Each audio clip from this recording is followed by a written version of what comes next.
Первый этап. Учимся правильно брать ручку.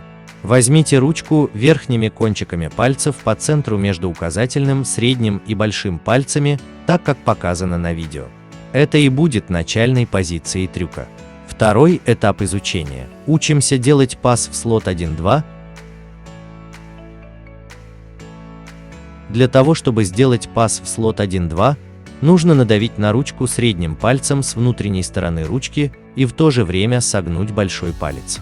Ручка попадает в слот 1-2. Третий этап изучения. Учимся делать пас в слот Т2. Для того, чтобы сделать пас в слот Т2, нужно надавить большим пальцем на ручку с внешней стороны, а указательный палец в это время отодвинуть. Ручка попадает в слот Т2. Четвертый этап изучения. Учимся делать пас в слот Т1.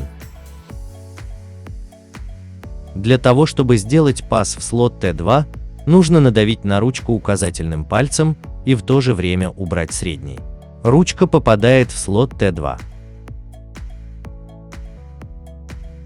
Пятый этап изучения. Возвращаем ручку в исходное положение. Чтобы вернуть ручку в исходное положение, нужно приставить средний палец к ручке с внутренней стороны. Ручка в исходном положении. Последний этап. Соединяем все этапы.